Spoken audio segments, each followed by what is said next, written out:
Iron Ranch, we just broke ground in December on that. Has anybody invested in Iron Ranch?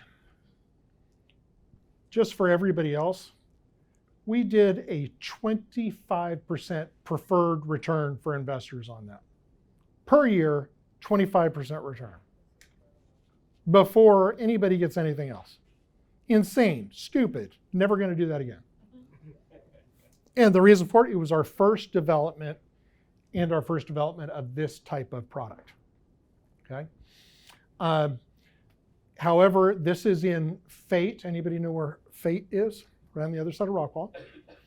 And they're expanding. They just invested almost $300 million expanding the freeway across the bridge and going out so that you can alleviate some of that traffic. Right across the freeway, they're going to build an IKEA. Okay. What does IKEA know about where they're going to build? High density.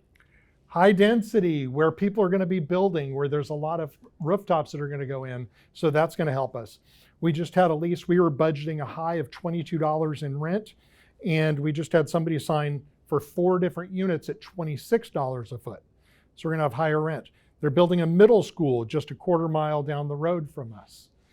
Freeway frontage, great development, absolutely awesome opportunity. Really thrilled about that. I think we want to try and get 2 or 3 more of those going this year. So once we see a little bit more of how that's going, that's when we're going to invest more. Halinani, this is in Hawaii. Just a small deal. This one's only 10 units. And then we've got another one that's 12 units. Here's what it is. I'm on vacation. I like to look at real estate. And when we found this, rents were 40% low. So we said, let's go ahead and buy that. And then the neighbor said, hey, I'm interested in selling. So we bought that one. Good deal. Rents are pretty flat. After the fires, they had an emergency thing in there, not allowed to raise rents. Had some challenges. I just got a video. They're having storms over there, and one of the roofs, a bunch of the roof blew off today. So, I mean, it's always something, but those are going good. We've had them on the market, but nothing happening yet. Kainani is the other one. Let's just have the view in the back. You can kind of see the ocean right here. This way you can see better. So it's a nice property. And then Kainani, same scenario. Seller note. So we just extended that note. And just consistent distribution. Simple, easy, little properties. Got a great property manager out there. Blue Tahoe. Is anybody in the Tahoe properties? Okay. Well, we bought 2 properties there, and already sold one of them and got most of the investor capital back. And so now this one is on the market, and another nice property, another small one. My brother has 92%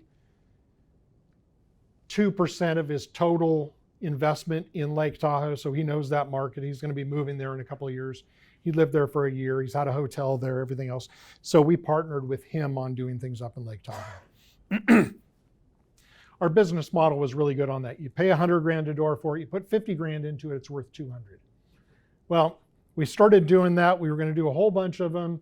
And then those prices went to 150,000 a door, put 50 into them, and they're worth 200. That's not great math. Okay. Mercer Park. Who's in Mercer? Mercer, this one's good. Acquired last year in February. A loan assumption. What interest rate was that at? Do you remember?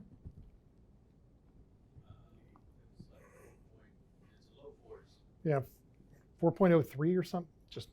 So a loan assumption on this one, and this one had a LURA, land use restriction agreement, and it's basically we have to have a certain amount of units as designated low income, meaning that I think it's, 40% of the property has to make under 80% of the AMI average monthly income. And 10% is 60%, 10% of the property. So we've been doing what we've been calling the LURA shuffle. Because we upgrade a unit, we don't want those rent restricted ones on an upgraded unit. So we're moving them around, shuffling them around, getting them in the standard units because they're rent restricted. So we've been doing that. getting the property done, and we've had great increases on our rent there. Was that in the before? Mustang Ridge, this was the mark. This is one we just closed on. I told you, great basis. And Class A property bought from the developer. Beautiful property. I will tell you, like I said, somebody said they liked investing with me because I would tell the good, the bad, and the ugly, and I'm just not smart enough to hide anything.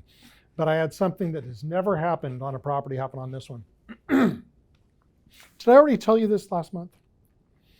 We don't know what it is you're going to tell us. Smart ass. I've never had this happen. When you take over a property, the outgoing management company sometimes does some things to screw with you, make it difficult, etc. Well, we bought the property. There was no big problem on the handoff. We hired the team that was there. The manager was there for about 3 weeks, and then she quit, and on the way out, erased all the computers and shredded all the leases. Okay? How's that for an interesting one? Shredded all the leases, erased the computers.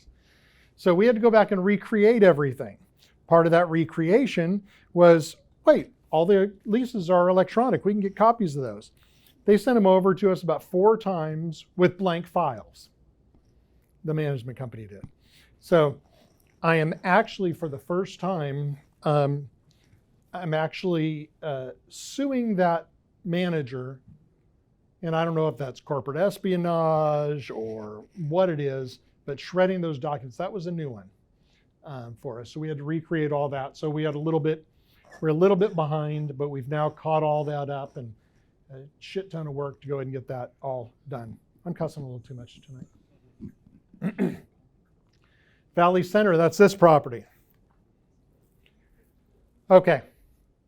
Somebody's going to point this out, so I may as well say it. That should say months, plural. Okay.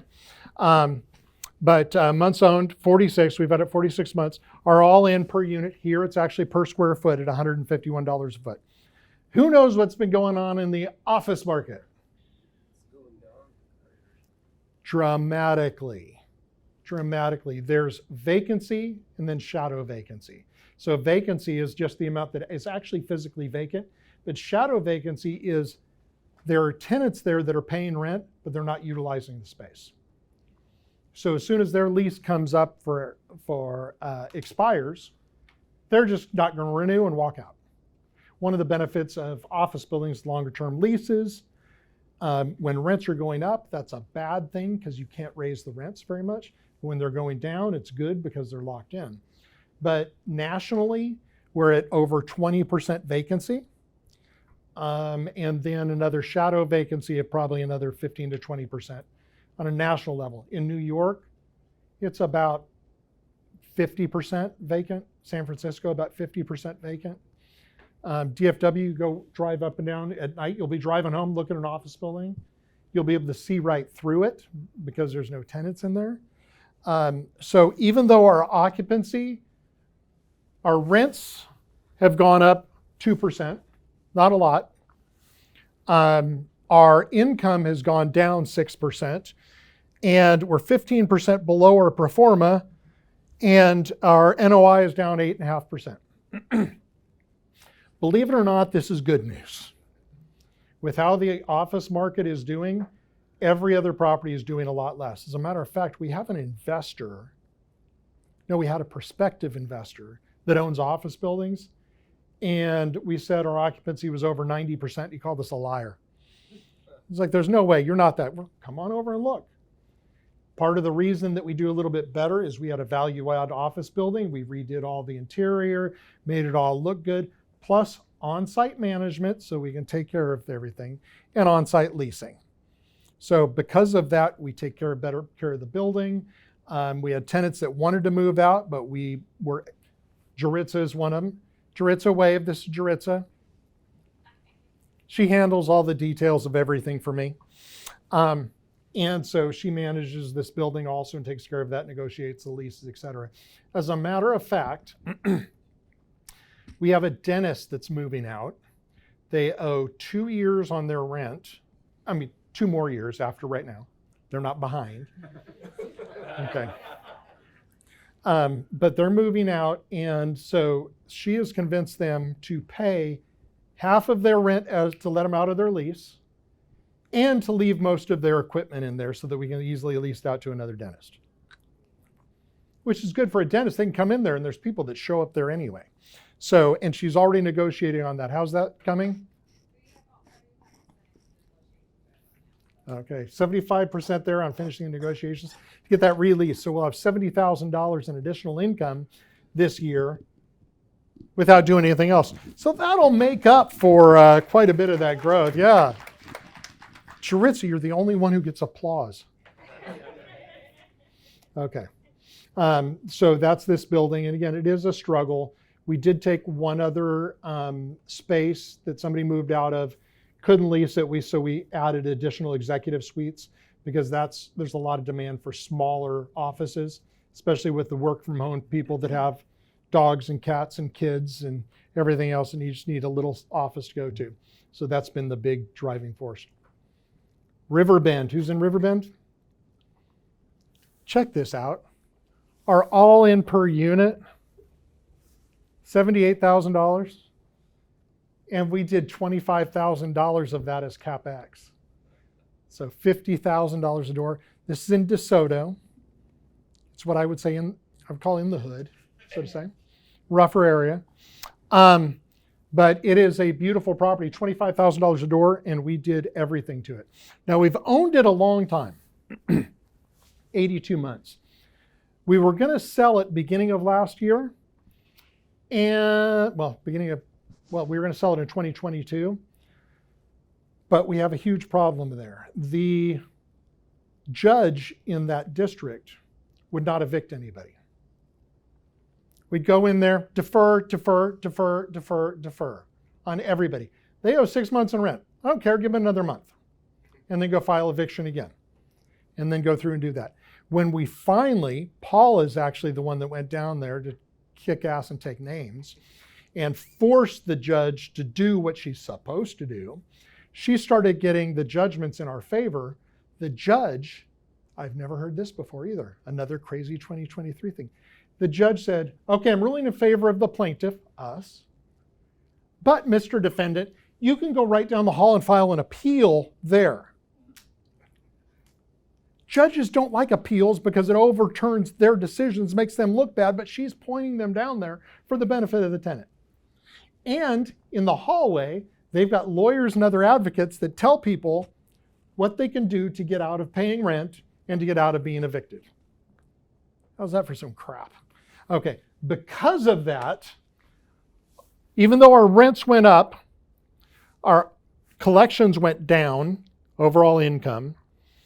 It's below what our projections were. Not that bad off from what our projections are because we're pretty conservative on that. But our NOI, way down. And that's because we've had huge amounts of delinquency. At one time we had 80,000 in delinquents. Is that about right? That we could not get out. Absolutely ridiculous. Ridiculous. But she's on that now. Do you think we're going to be able, are we making progress on that? Or do you think we're still going to have problems with that judge? No, and Stacy's been there, the manager that's there now, she's been there for a while. She's really gotten, used to the client base and the area and the courthouses. So she's perfecting that art form over there. She's perfecting the art form of getting people out and collecting rent. And making sure that, we are being very diligent from the beginning. Right. Moving in and how quickly we're moving out, filing and serving the proper documentation. We know what's coming as far as the judge. You know how to work with her now and doing that. I'll go bang on doors if I have to. Okay, and right next door, practically, well, it is adjacent, is this property, the Corners. It's only 80 units, or is it 84, 82? Ironically enough, we bought this originally when I moved to Texas. We bought this property in 1992. I bought this with another investor in 1992. And I think we paid about $15,000 a unit for it. Our all-in per unit was 120. We've owned it 40 months, but this is the same problem as Riverbend. It's the same manager, same team, same judge, same district, same everything. And this one, again, even though the rent's up, our collections are down, our income is below pro forma, and our NOI is way down. We had this ready to sell before all of this kicked in because we were going to sell both of these assets. And that's the negative. Now, these negatives are still in our overall numbers that I showed you earlier. Okay, so that's still in the equation. 1019, anybody in that? All right, 1019 is going great. Jana is our new supervisor, but because it's so far down there and we actually have it listed for sale and have been negotiating a contract, Jaritz has been the supervisor there just because she can go down there, and rather than having our supervisor spend the time getting acclimated with that, we just said, forget it, just stay on there because we're negotiating a sale of that. How's that negotiation going, Julian? Want to give us an update? Yes, so as I had said earlier, everything is moving at a snail's pace. When the market is not at its peak for selling, it's either balanced or tilted in favor of the buyer. And so buyers right now are doing what we would be doing, and we do, and that is to exploit any market weaknesses. And so they know that the market is not a seller's market any longer, and so we've had offers that have ranged from a low of 14 million to as high as 20,750,000. But those 20,750,000 offers are just people who either didn't know what they were doing or we knew for one reason or another they wouldn't be there. The 14 million, they're bottom feeders, and it's irrelevant to us, so I don't even consider them at all. But the two offers that I've been working are in the 18 and 3/4 million to down to 18.6, and for one reason or another we've not been able to pin one of them down. Some of it has to do with the physical plant. There's a couple of items that we've needed to work on, and we're working through that. But I would say we're probably about 90% through the way of getting it in contract, and it will end up being in the high 18 million. Okay, with the anticipated closing date of? Anticipated closing date is going to be about 90 days. About 90 so days. Sometime in the late March. And the overall return we're looking at for the investors on that? Well, if we get our higher number, which I would like to, would be somewhere in the 18.7, you're looking at about almost a 19% average annual return. So not bad at all. Not bad at all. Not bad Especially at with cap rates being up. But again, same thing. Our rent year over year up 11.44%, income up almost 11, and this is the one that gets me sometimes. We do wild ass guesses on our pro forma. No, we don't. Educated estimates on our pro forma. Yeah, they're not completely wild, but we projected out 5 years ago. We projected out our income would be 1,825,000. It's 2,011,000. So we're beating that. So we're still up 10%, and our growth year over year on our NOI is up 17%. So doing real well on that one as well. And let me point something out, Darwin, and that is for those of you who are, particularly for those of you who are in, the question might be asked, well, if the property's performing so well, why are we getting rid of it, right? I mean, we've got excellent debt on it at 3.04%. 3.04 Fannie debt. Assumable with Assumable. 8 years left on the loan. Anyway, that question would be logical. Incredible. Why would we sell it? Well, I can tell you why. Fredericksburg is a very small market, and there are something in the order of, it's going to sound ridiculous, about 1,400 new units come in the market to completion in the next 12 months, and then something in the order of another 4,000 population of units, including Fredericksburg? single-family homes, coming to market. So it would be absolutely ridiculous for us to stay in that market. So therefore, we are going to pull the trigger, ring the cash register, take the equity off the table, and live to fight another day and put a whole lot of money in everybody's pocket. And how many homes and apartments are they building? Well, you Roughly? know, roughly about 6,000. The population in Fredericksburg? That you stumped me, but it's About small. 11,000. About 11,000. Yeah, it's crazy. Well, they consider it as a path of growth, and If you haven't it been will there- be. Okay, my wife loves Fredericksburg. It's a really cute town. One main street, a bunch of shopping and everything else. It's a fun place. Got a lot of wineries. They do a lot of bachelor and bachelorette parties down there at wineries. So it's a very, very nice place to visit in the Hill Country. But I just can't leave you guys in that market with all of the headwinds Exactly. that are going to come our way. So it's time to ring the catchers. Take the money Otherwise, out. we won't have that rent growth. There'll Nope. be lease up concessions, things like that. So that's the idea. Oakview. Let's see, rent growth, 8.46, income growth, 8.3. Real close on our variance with our pro forma, and income up 15%. Who's in Oakview?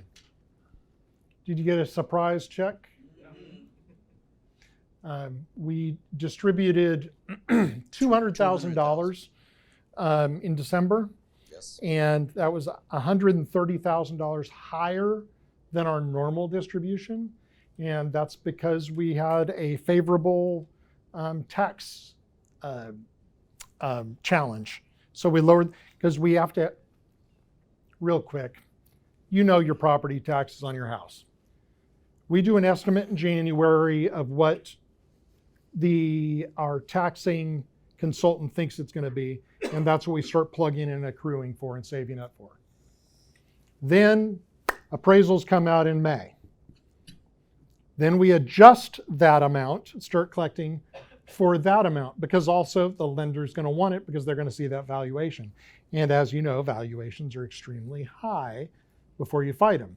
So then we start collecting that amount of money, and then we fight it. When we finally get a resolution, then we can go ahead and adjust that to what it is. So that's what it was. We got down to the point, got it all settled, and found out that we have an extra $130,000. So sent that out to everybody. But again, great growth on that. This was, I talked about Gold Creek and how well we did on that.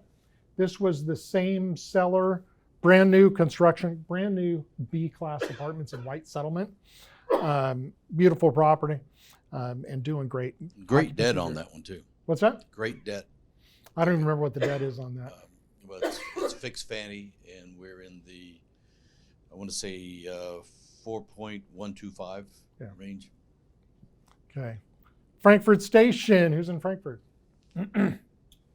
Okay. Owned it for just under 3 years, 91% occupied, growth 4.7, income 7.3. We're 4.6 over our projections, and NOI growth at 11%. Nice and boring and simple. Good investment, good returns. We did not do cash calls. Give me something to drink, Trissa. But on this particular property, we did have floating rate debt, and we did have private equity. And when they started to move up, we said, wait a minute, we got to fix this. And went out to get new debt. And that new debt, we couldn't raise enough to go ahead and pay off our private equity and our first lien debt.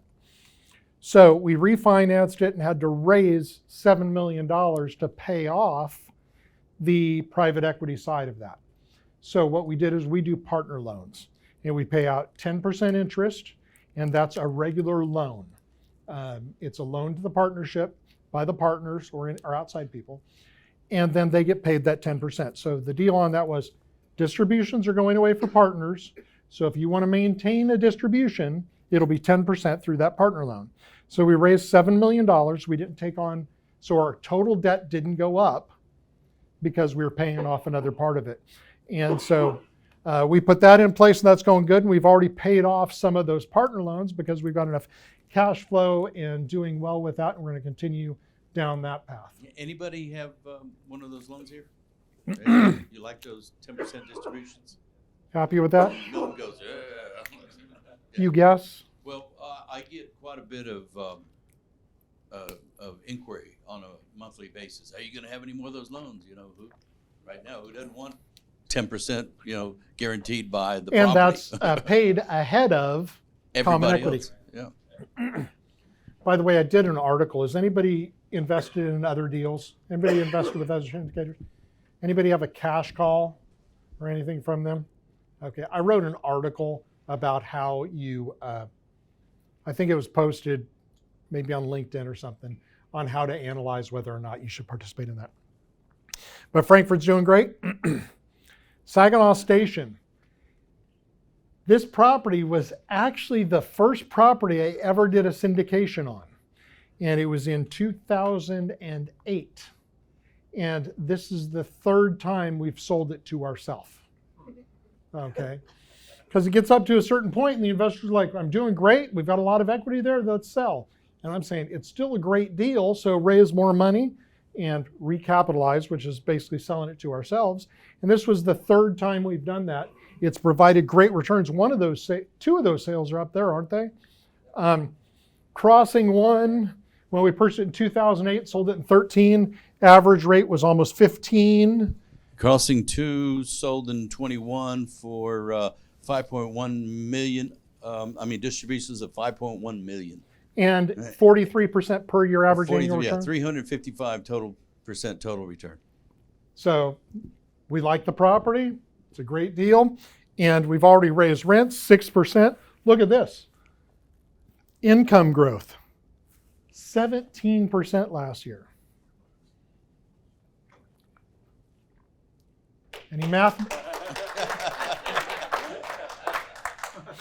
Any mathematicians out there see any calculation problems here?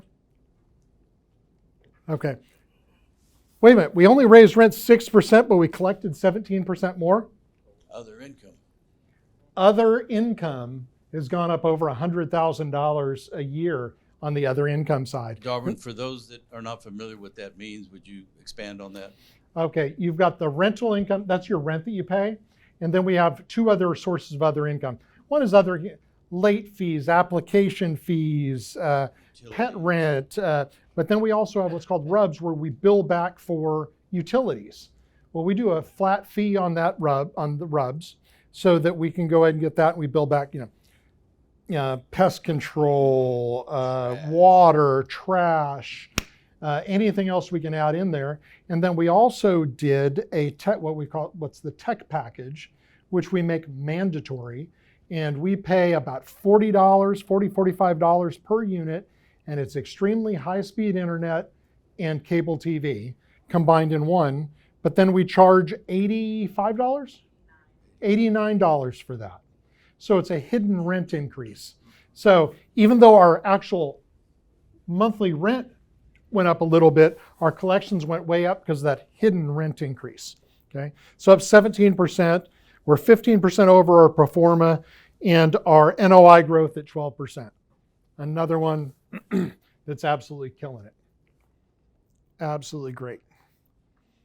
The Citadel. This is at 635 and 1 block east of Preston, right on the freeway.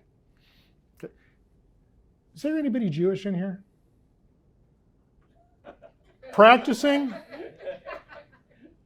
Understanding much?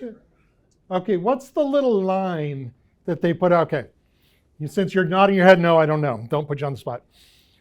There's a synagogue close, and we've got a high concentration of Jewish residents there. And you drive into the property, and there's this little line that runs outside. Like a wire, a clothesline. It's like a clothesline or a wire. I don't remember what the Hebrew name for it is, but basically they can't go past that on the Sabbath, so they can go around the property. So it actually has to be delineated and blessed, so that they can go ahead and be there and out on that property. So that one's interesting. It's right on the freeway. Rent growth 9.7, income growth 10. We're right at our pro forma after 2 years, and our growth 18% on our NOI. Manager there, she is killing it too.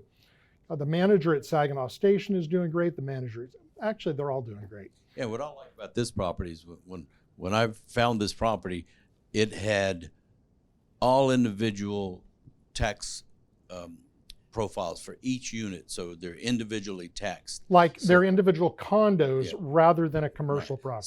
So the property sits on the residential side of the appraisal district rather than on the commercial side. So I knew taxes would not be going up. In fact, taxes have been almost flat since we've owned it. So it's a huge benefit of condo type of properties.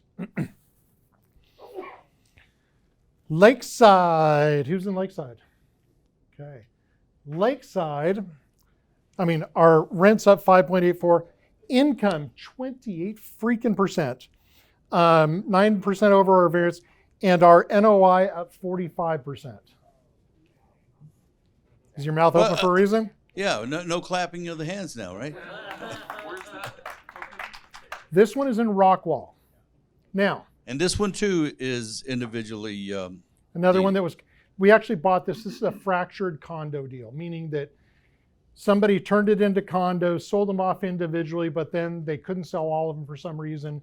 So those were owned by one individual. We go in and buy that. And it's funny, I've actually got a little bit of street cred with the community as far as knowing how to handle fractured condo deals, because we've done 4 or 5 of them, and they're hard to do, and people see those and they want to stay away from them because there's some hair on them. But again, the property is killing it. However, again, who's in Lakeside? Okay. Were you on my call last month? Okay. It was a fractured condo deal. We have a problem on this one, so I'll tell you about it. It's a fractured condo deal. We were going to take out partner loans to buy the additional units. Well, we ended up buying with our cash that we had. Then we had, the lender required us to change all the windows, and that was an extra expense. And then we had an opportunity through the state that they would pay half of the cost of us replacing all of the HVAC units. So we said, okay, we can't really turn that down. That's 250 grand right there. So we had to pay our 250, they paid 250, and then we also had to do some modifications. So that was extra money out of our pocket. And then the city also has been extremely difficult, requiring a lot of other things to be done. Because of those, we spent more money than we planned. Okay? So we actually are doing a partner loan on that particular property, and we're putting $500,000 back into it. We have not been paying distributions on this property, even though they're killing it on collections. So we're going to do a partner loan to go ahead and finish all that rehab. Because I went to the partners and I said, here's what it is. We make about 20 grand a month. I'm going to go ahead and use that 20 grand a month to fix up the property as we go along. And they said, well, what if we just did a partner loan, paid for that stuff? And I said, okay, great. Ran the numbers, looked at it. So we're going to raise 500 grand, pay 10% interest. And then that'll allow us to go ahead and send out about $15,000 in distributions per month to the rest of the partners. So that is something we're anticipating starting next month for those of you in Lakeside, another property that's doing distributions. Let me also point something else out, Darwin. You happen to say something kind of like, we spent more money than we expected, right? So I'm sitting out there and go, what the hell you mean you spent more money than you were supposed to spend? I just said why. No, but I'm saying the value add to new windows, new heating and air conditioning, and the other things you didn't go into. What's our average hold here? 5 years. 5 years, right? In 2.5 to 3 years' time, we're ready to sell this property. I firmly believe the market is going to be strongly back, but now it's not going to be considered a value add deal. No. They're not going to come in and try to beat us up. Oh, but you need to replace your windows. Oh, but the ACs are all beat up and old. Oh, but all your toilets are old. So all the toilets have been replaced. I think half of the waste lines, certainly on the upper side of the property, have been replaced. all new windows. I mean, we have done so much of this property in preparation for the back end. Yep. And you know, for those of you who are in it like I am and are not necessarily getting a distribution, I get that you might be slightly frustrated, but trust me, you won't be in 2.5 years when we go to sell this thing.